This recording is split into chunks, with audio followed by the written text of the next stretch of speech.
네, 오늘 말씀은 같이 한번 읽어보겠습니다. 때에 맞는 행동과 약속의 성취. 예, 오늘 말씀은 이제 전도서 말씀이에요.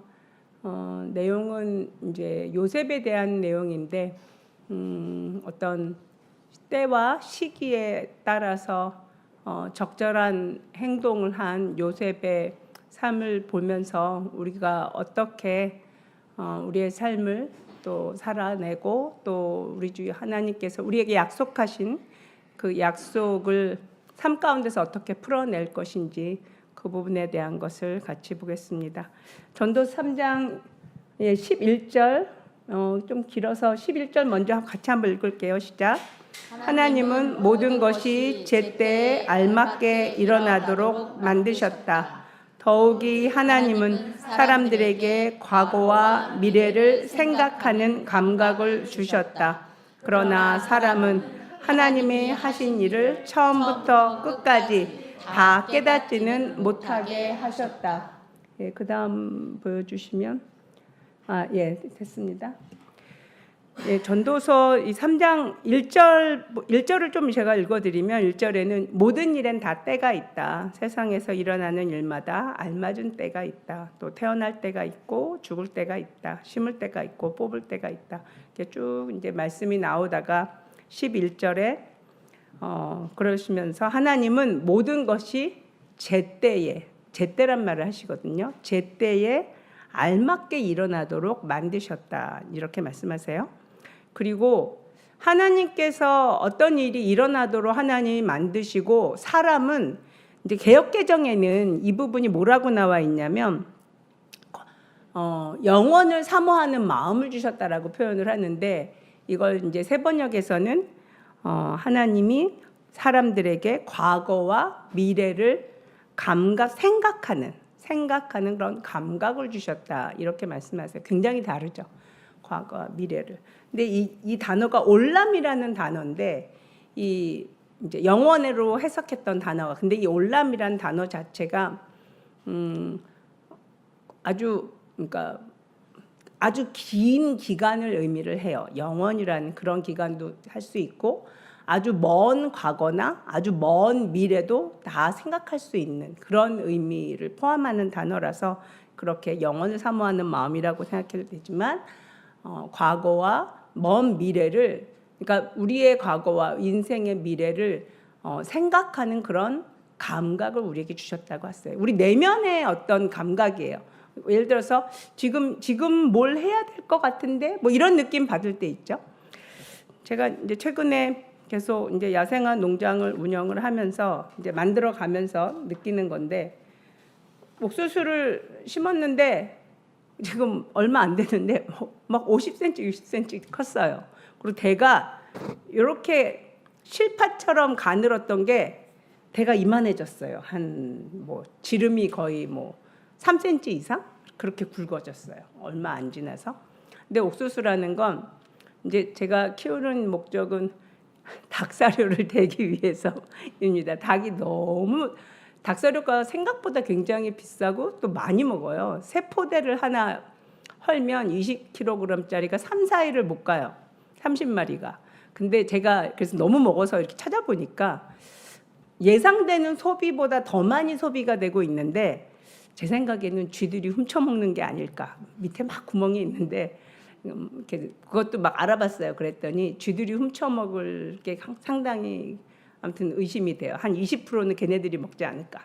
근데 아무튼 그래서 옥수수를 키우는데 옥수수는 한번 심고 그때만 심는 게 아니고 지금도 심을 수 있어요. 그러니까 심는 기간이 꽤 길어요. 그러면 또 수확하는 기간이 길겠죠. 그래서 최근에 다시 또 새 모종을 사다가 이제 빈 곳에 또 심어봤는데 그러니까 이게 실감이 되더라고요. 지금은 심은 건 또 이렇게 가늘고 한 요만해요. 근데 먼저 심은 건 굵고 벌써 이만해졌어요. 느끼는 게 농사라고 제가 전문 농사꾼이라고 얘기한 좀 어폐가 있는 것 같지만 농사라는 게 그리고 뭘 심는다는 게 시기가 정말 중요하구나. 특히 제가 얼마 전에 감자를 심겠다 그랬더니 금방 사람들이 하는 말이 장마 전에 다 수확해야 되는데 지금 심으면 연굴지 못하고 다 썩는다. 이제 이런 말을 해요. 그러니까 장마 전에 수확하려면 좀 일찍 심어야 되는 거죠. 그래야지 어떤 시기에 충분히 연굴고 캐낼 수 있겠죠. 그러니까 우리가 어떤 시기들, 뭐 갓난 아이로 태어나서 갓난 아기 때는 어때요? 부모가 없이는 생존할 수 없죠. 그러다가 이제 초, 중등 학교, 고등학교, 대학교 시절을 지나서 교육받는 시기가 있고 또 이제 성인이 되어서 하나님께서 주신 달란트를 찾아내고 또 그것에 맞춰서 인생을 계획하고 성취하고자 하는 성인의 때가 있죠. 우리는 하나님 안에서 항상 어떤 계획을 세우고 비전을 받고 꿈을 세워가는 것이 굉장히 중요해요. 그게 아주 구체적이지는 아닐지라도 내가 1년 후에, 5년 후, 10년, 20년 후에 내 상태가 어떤 상태가 될지를 상상해보고 그려보고 계획을 하는 거예요. 그것을 어떤 뭐 세상에서는 뭐 다이어리에 뭘 하고 쓰고 막 이러면 이루어진다라고 표현을 하지만 그것이 아니라 그 상을 가지고 하나님 안에서 만들어 가는 거예요. 우리는 물론 예수 그리스도 안에서 우리 교회 표어처럼 하는 말이지만 장성한 분량에 이르기까지 성장하기를 원해요. 내가 5년 후에 10년 후에 정말 그렇게 성장한 모습, 그리고 또 내가 소망하는 건강 상태, 내가 소망하는 또 어떤 관계들, 또 내가 소망하는 어떠한 뭐 전도하고자 하는 사람이 그 사람의 또 모습, 내가 돕는 사람의 모습, 나와 관계된 모든 사람들의 어떤 모습까지도 생각하고 계획하면서 주님 안에서 이제 때를 찾아야 돼요. 어떤 때? 주님께서 주시는 좋은 때에 그것을 성취하는, 실제로 삶 가운데 일어나는 그런 하나님의 그 영원의 시간, 그리고 우리의 각자에게, 여러분 한 명 한 명에게 주어진 인생의 시간들은 여러분만의 것이에요. 내가 이렇게 주변 환경에 있고 어떤 환경에서 어떤 시간을 보내고 내가 갖는 24시간은 남들하고 상관없어요. 나만이 갖는 24시간을 갖는 거거든요. 그래서 이제 요셉의 삶을 묵상을 해보면 성경에서 요셉처럼 드라마틱한 삶을 한 사람은 없는 것 같아요. 특히 그는 어렸을 때 어떻게 보면 부유한 유대인 가정에서 태어나서 아버지의 사랑을 받다가 하루아침에 노예가 되죠. 노예가 될 뿐만 아니라 또 억울하게 감옥에 갇히는 일까지 생겨요. 근데 요셉의 삶을 보면 그렇게 뭐 고난이 가중되는 것 같은, 그죠? 계속 더 힘들어지고 더 힘들어지는 것 같은 상황 속에서도 하나님을 불평하는 모습이 안 보여요. 굉장히 성경에 보면 또한 만약에 내가 요셉의 입장이었으면 어땠을까라고 생각을 해보면 형제들을 원망하고 또 이런 상황에 빠지도록 허락하신 하나님에 대해서도 원망하는 마음이 있었을 것 같아요. 그게 도저히 납득하기 좀 어렵잖아요.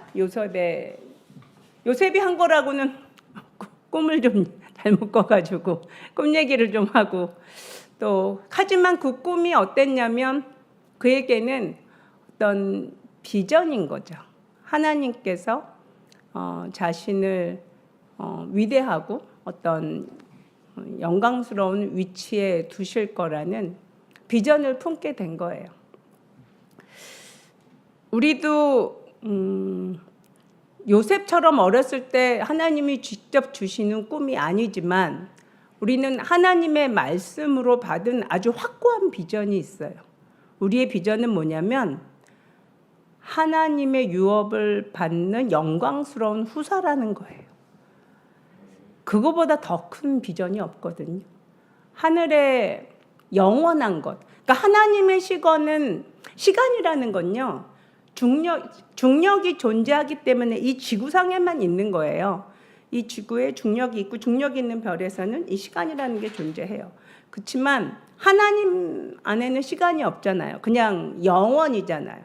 근데 그 영원한 하나님의 나라에서 하나님의 일을 하나님께서 맡기시는 어떤 일을 해내는 어떤 아주 중요한 정말 중요한 일을 하는 사람이 될 거라는 거예요.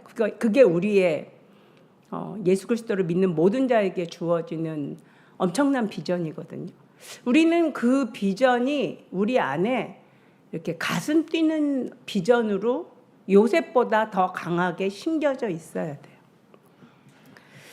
요셉은 어렸을 때 하나님이 주신 별들이 또 해와 달이 자신한테 경배하는 그것을 마음에 품고 있었어요. 노예로 팔려가고 또 보디발의 집에서 어떤 그렇지만 요셉이 하는 일마다 가는 곳마다 요셉은 힘을 다해서 섬기는 모습을 보여줍니다. 그러니까 보디발의 집안에서는 요셉 때문에 보디발의 자산이 증식이 되고 감옥에서는 하도 일을 잘하니까 감옥 그 수장이 요셉한테 일을 다 맡기고. 근데 만약에 요셉이 자신의 어떤 삶을 이렇게 좀 비관하고 또 그런 상황이 된 자신을 이렇게 자기 연민 막 속상해하면서 그런 상태에 있었다면 그 감옥에 갇힌 바로의 그 신하 2명한테 그렇게 적극적으로 그 사람들의 꿈 해몽을 해주고 그리고 막 변호하잖아요. 나는 이런 곳에 있을 만한 사람이 아닙니다. 나가시면 나를 좀 생각해 주십시오. 이렇게 적극적으로 요셉이 얘기를 하거든요. 만약에 요셉이 감옥에서 그들을 힘을 다해서 돕지 않았다면 아무 일도 일어나지 않았을 거예요. 그죠? 또 만약에 요셉이 보디발의 아내가 막 유혹을 굉장히 강하게 했잖아요. 그때 그냥 눈 딱 감고 만약에 죄를 저질렀다면 어떻게 됐을까? 생각해 볼 수 있죠? 그러면 어떻게 됐겠어요? 하나님 앞에서 계속, 왜냐하면 요셉이 그렇게 고난 가운데서도 비전을 가지고 살 수 있었던 이유는 뭐냐면 하나님과의 친밀한 관계가 있었기 때문이거든요.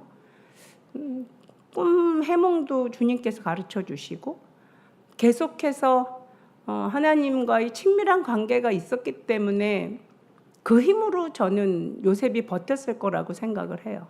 근데 죄를 지으면 그 친밀한 관계가 유지되기 어렵죠.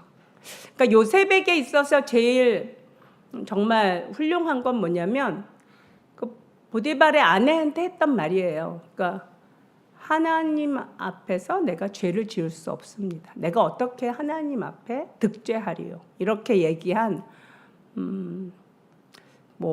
원어로 보통 신학교에서는 코란데오라는 표현을 하는데 하나님께서 불꽃 같은 눈으로 우리를 보고 계시는 거죠. 여러분과 저를 실은 항상 보고 계세요. 항상. 요셉은 나중에 총리 대신이 되고 또 형제들이 왔을 때 형제들은 어떻게 됐어요? 나중에 요셉이 자신을 밝히자 굉장히 두려워했어요. 힘이 있고 또 총리까지 된 요셉이 복수하고자 하면 형들의 목숨은 부지할 수가 없는 거죠.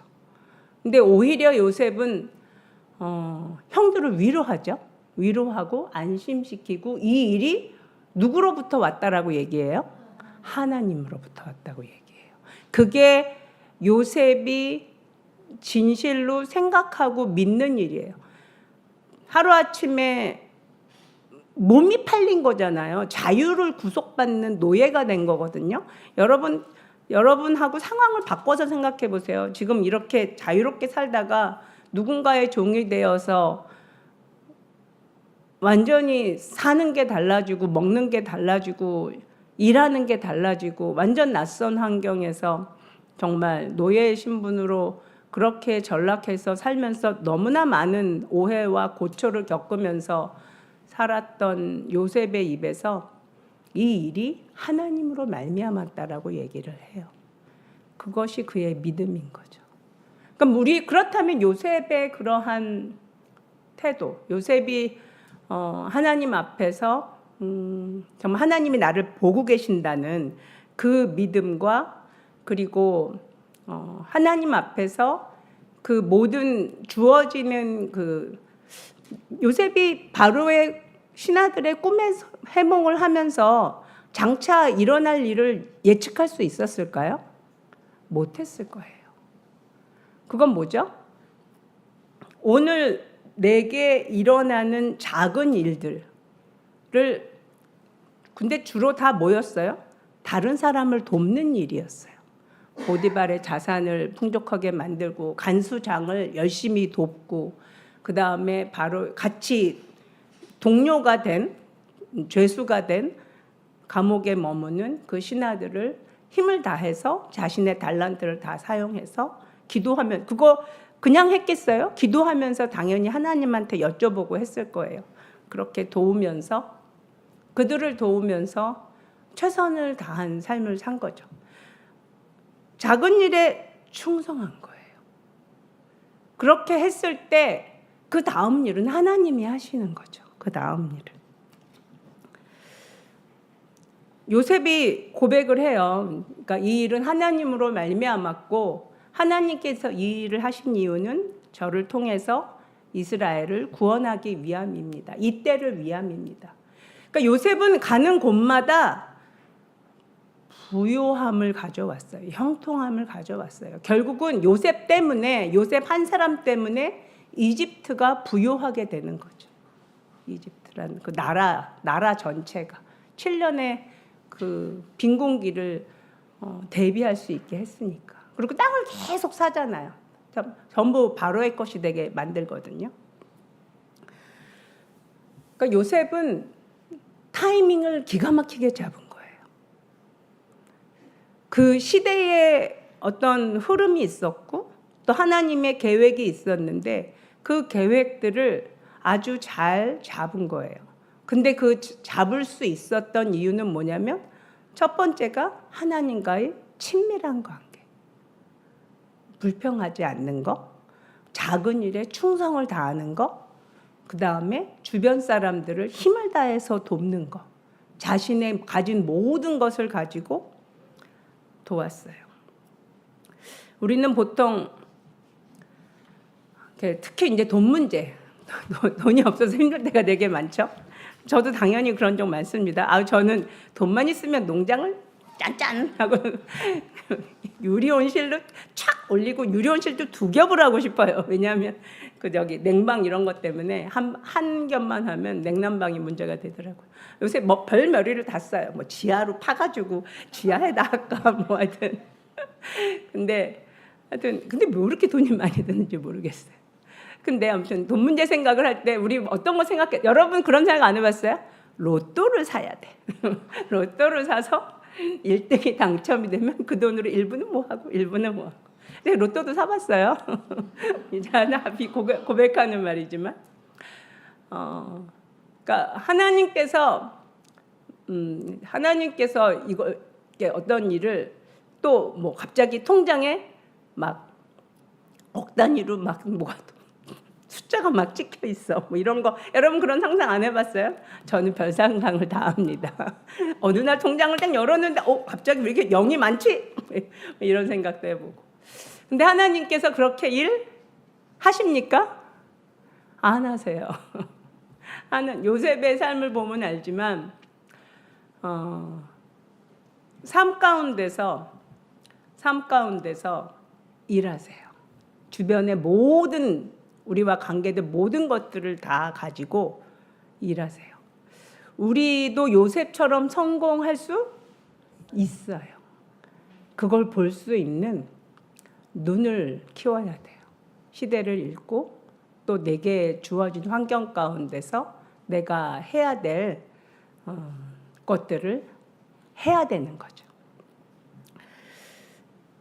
하나님의 우리 각 사람을 인도하시는 어떤 원리들을 성경 속에서 찾아내기를 바래요. 예. 하나님의 약속을 성취하기 위해서 참으로 요셉이 했던 놀라운 일들. 저도 제가 이렇게 주변에 생각을 해보면 제가 이제 걸어왔던 그 회사를 운영하고 했던 일들 중에 그냥 마음을 다해서 어떤 사람을 도왔는데 그 사람이 저한테 크게 유익하게 되어졌던 일들이 꽤 많아요. 그분 덕택에 걱정하지 않고 그냥 일을 쭉 할 수 있었던 그런 일들이 참 많거든요. 즉 다른 사람의 꿈을 이해하고 그 사람의 꿈을 성취할 수 있도록 내가 돕는 일이 굉장히 중요해요. 또 그 일을 어떤 마음으로 하는 거죠? 사랑의 마음으로. 그 사람이 잘 되기를 바라는 사랑의 마음으로 그 일들을 하는 거죠.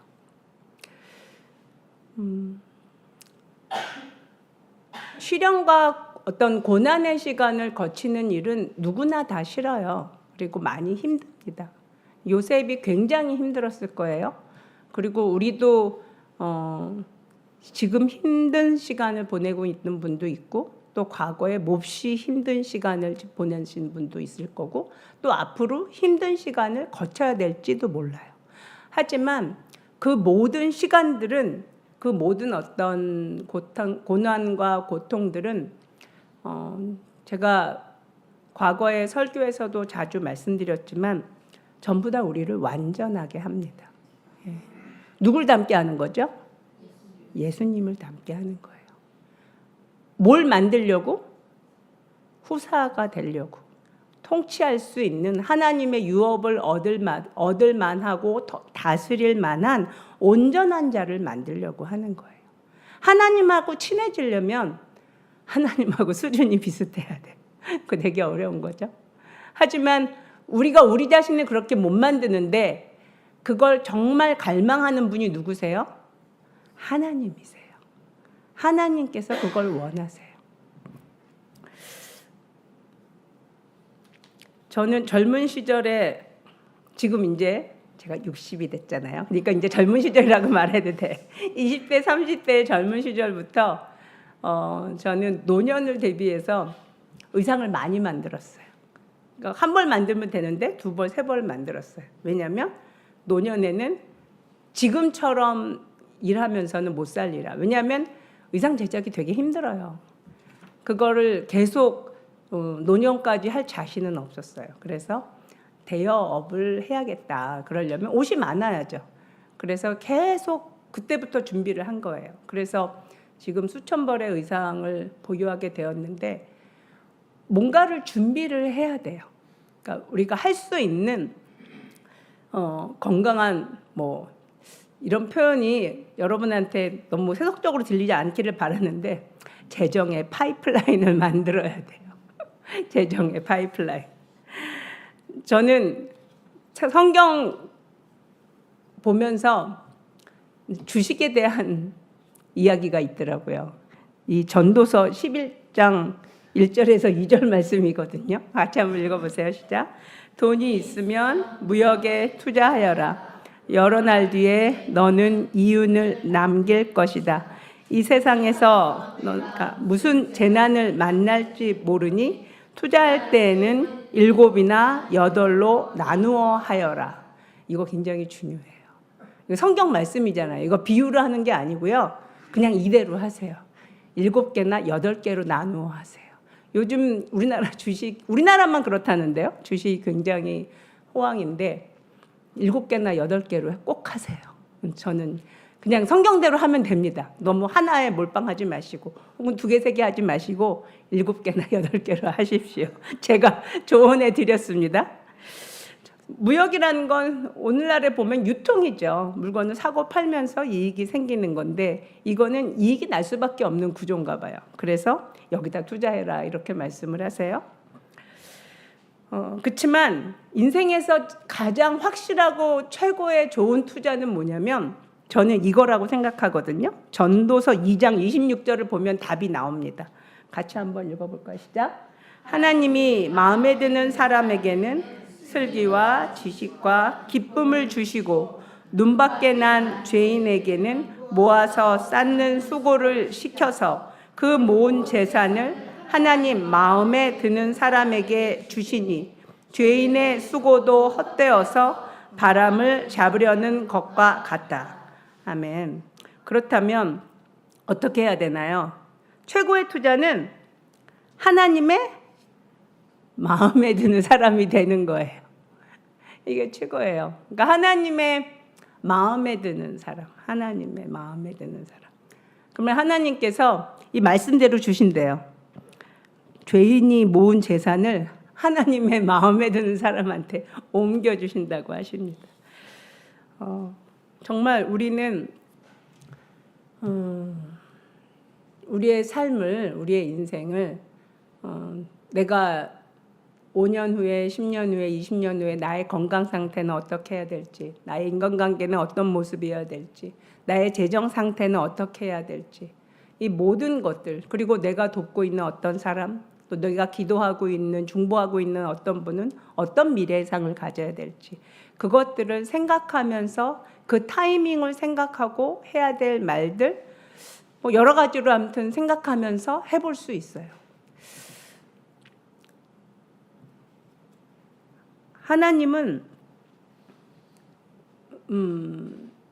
보디발의 아내에게 요셉이 취했던 행동, 즉 내가 하나님 앞에 어떻게 득죄하겠냐고 하는 그 마인드를 평생 가지고 살 것을 우리에게 굉장히 강하게 촉구하십니다. 왜냐하면 미끄러지고 넘어지는 게 순간이에요. 예. 그렇지만 정말 하나님, 저는 그 생각을 진짜 많이 하거든요. 하나님께서 불꽃 같은 눈으로 보신다고. 실은 저는 꿈으로 봤어요. 꿈에서 불꽃 같은 눈. 왜냐면 말씀에 전 약간 제가 최근에 저 자신에 대해서 좀 많이 파악을 하는 중이에요. 이렇게 기도하면서 좀 깨달아지는 부분인데 저에 대해서 많이 깨달아지면서 저는 특별히 좋은 점, 저한테 좋은 점이 하나가 있는데 그건 뭐냐면 저는 말씀을 보면 그냥 그거를 이렇게 그렇다라고 생각하면서 그냥 받아들이는 편이거든요. 별로 이렇게 반항감이 없어요. 근데 많은 분들은 그러니까 뭐라고 표현을 하냐면 그건 그냥 성경에 있는 얘기지 내지 그건 그냥 이론일 뿐이고 이런 식으로 이렇게 별개로 이렇게 좀 떨어뜨려 생각하는 걸 보고 제가 속으로 깜짝 놀랐어요. 성경에서 이렇게 말하는데 성경 예수 그리스도를 믿는 자인데 저렇게 받아들이는구나. 그러면 그분은 그 말씀이 자기 것이 되는 게 굉장히 오래 걸리겠다. 많은 어떤 과정을 거쳐서 경험이 돼야 그 말씀이 자기께 되겠구나. 이제 그렇게 생각이 들더라고요. 하나님이 진짜 불꽃같이 우리를 보세요. 모든 순간에. 하나님은 어디 안에 계세요? 내 안에. 내 안에 계시잖아요. 그러니까 항상 함께 하시는 거죠. 우리는 꼬리가 아니라 머리가 될 운명을 지닌 사람들이에요. 말씀 때문에 그렇습니다. 저는 그 말씀을 믿어요. 그래서 또 찬양 가운데 그런 찬양도 있죠. 어떤 말씀의 권위에 합당한 사람이 되게 해달라는 그런 찬양이 있거든요. 어떤 뭐랄까 그 말씀을 지닌 자로서의 신부로서의 어떤 고귀함과 우아함을 그리고 뭐랄까 그런 명예를 떨어뜨리지 않는 그런 자로서의 삶을 하나님 앞에 구하는 거죠. 그리고 그렇게 살 수 있도록 하나님께서 약속을 주셨어요.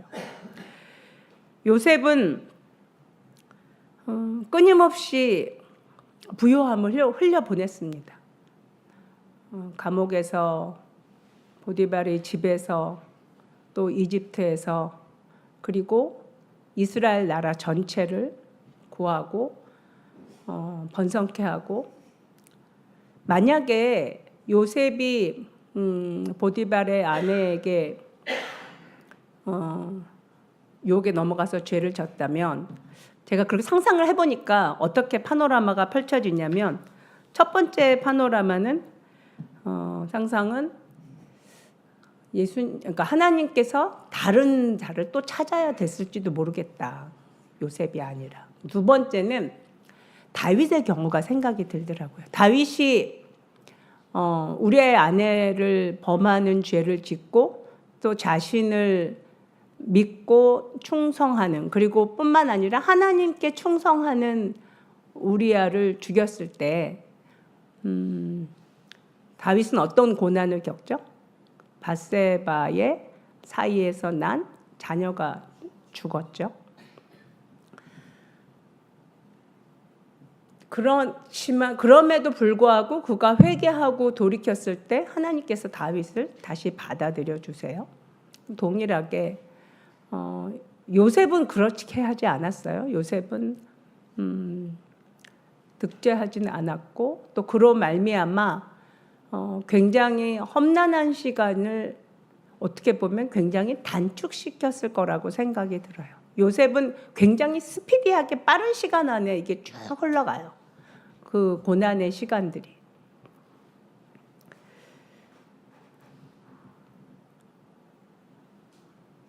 하나님 안에서 비전을 품고 하나님과 매일매일 내가 작은 일에 충성하면서 그 작은 일에 충성하고 그 일을 결과를 보고 하나님께서 도우시는 것들을 보면서 하나님과의 나와의 러브 스토리를 만들어야 돼요. 그것들이 우리한테 자산이 되는 거예요. 누구도 빼앗을 수 없는 그리고 주님 안에서 내가 꿈꾸고 있는 어떤 비전들이 하나님이 이루어 가시는 걸 이제 보는 거죠. 구체적으로 이루어 주시는 거죠. 저는 과거에 꿈이 없었어요. 어떻냐면 그냥 죄 짓지 않고 하루하루 살면 되지. 이런 소심한 생각을 했었어요. 그냥 죄 짓지 않고 오늘 하루 주님 안에서 그냥 기쁘게 살면 되지. 되게 굉장히 단순하게 살았어요. 조 목사님 말, 어쩜 그렇게 당신은 단순하냐 막 이러면서 맨날 당신은 좋겠어 단순해서. 이 말 저한테 수천 번 한 것 같습니다. 그렇지만 제가 지금은 이제 저는 그 농장이 정말 생명을 창조하는 농장이 되기를 원해요. 꽃이나 어떤 이런 식물들의 생명을 창조하는 것뿐만이 아니라 영원한 생명을 창조하는 곳이 되기를 원해요. 사람들이 쉴만하고 또 자신을 오픈할 수 있고 또 치유받는 그런 곳이 되기를 원하는데 정말 우리에게 이런 꿈이나 비전을 주시고 그것을 이루시는 분은 하나님이세요. 저도 그런 걸 이렇게 갖게 됐을 때 이게 될까? 이런 생각을 하면서 1년 그냥 시험 삼아서 이것저것 심어보고 또 2년째 이것저것 심어보고 지금 3년째 이렇게 심어보니까 작년부터 조금 가닥이 잡혀요. 어떻게 해야 될지. 그래서 작년부터는 이제 1년생 화초들을 별로 안 심고 주로 다년생을 심어요. 그랬더니 올 봄에 되게 많이 올라왔어요. 이렇게 묵은 겨울을 잘 땅속에서 견디고 뿌리는 얼지 않다가 이제 새싹을 내더라고요. 그래서 올 봄은 그렇게 많이 수고하지 않아도 이렇게 꽃들이 많이 올라왔고, 그다음에 계획을 못 잡아서 그냥 방치했던 곳을 이제 생태밭이라 그래서 숲을 옮겨다 놓은 모습의 그런 이제 커다란 도둑들을 만들었는데 모든 우리 한 사람 한 사람에게는 하나님이 주신 아주 특별한 시간이 있어요. 아주 중요한 인생의 시간이에요. 그냥 흘려보내면 다 낭비되는 시간이에요. 그렇지만 하나님 안에서 꿈을 가지고 하나님께서 이루시기를 바라면서 내가 오늘의 하루의 삶을 살면서 또 정말 하나님이 내 눈앞에 계시다는 걸 인식하면서 사는 그 하나님의 말씀대로 실천하는 삶, 그리고 나의 꿈을 이루어 가시는 내가 아니라 하나님을 발견하게 될 거예요. 우리의 인생 가운데서. 이거는 나이하고 상관없어요. 우리는 120살까지 살 거잖아요. 점점 요즘 의학계가 그렇게 말을 해요. 보험 그 연령이 계속 올라가고 있어요. 지금 100세 기본이 100세예요. 과거에는 80세였거든요. 근데 지금은 100세를 계획하고 110, 120도 계획합니다. 왜냐하면 의학이 발전하고 그 다음에 동계산 하는 사람들이 우리보다 아주 빨라요. 뭐 장기를 교체하면 더 오래 살 수 있대요. 자, 그런 시대에 우리가 살고 있습니다. 정말 하나님께서 우리에게 간절히 원하시는 것은 정말 하나님과 우리가 아주 친밀하고 깊은 사랑의 관계로 들어가는 거예요. 그래서 하나님하고 정말 대화할 수 있고 교제하는 아주 친밀한 그러한 파트너가 되는 거예요. 바울 사도가 그런 말 하거든요. 동역자라고 표현을 해요. 고린도전서에 보면.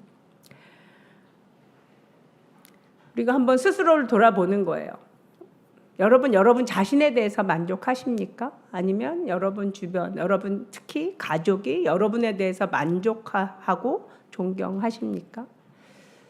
그런 분도 먼저 있을 거예요. 하지만 대부분의 사람들은 어느 영역은 그렇지만 어느 영역에서는 나 자신도 내 모습이 불만족스럽죠. 주변에서 말할 것도 없고요. 우리가 보기에는 연약한 많은 모습들이 있지만 내가 그것을 하나님께 오픈하면 돼요. 주님, 내가 이런 모습이 있습니다. 주님, 다루어 주십시오. 제가 이 영역에서 계속 다른 사람들을 아프게 하고 저 자신도 상처를 입습니다. 주님, 저를 다루어 주세요. 저를 완전하게 해주세요. 하나님 닮게 해주세요. 하나님 앞에 오픈하면 하나님께서 부드럽게 저희들을 만져주시고 또 상처를 치유하시고 완전하게 해주세요. 하나님의 방법으로 하세요. 사람의 방법이 아니라.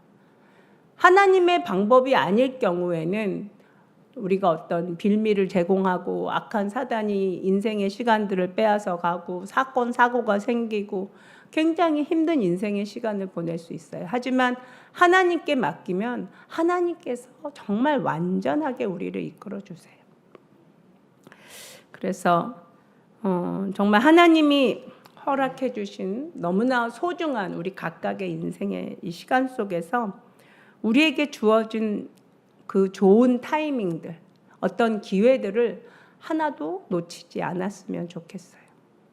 그래서 매일매일을 아주 정말 코란데오의 정신으로, 즉 하나님이 내 눈앞에 불꽃같이 계시다, 나를 보고 계신다, 그것을 인식하면서 정말 하나님의 모든 약속의 말씀들이 우리 인생 가운데서 완전히 이루어지고 또 그것을 경험하면서 매일매일을 증거하는 그러한 삶을 사시기를 축원합니다.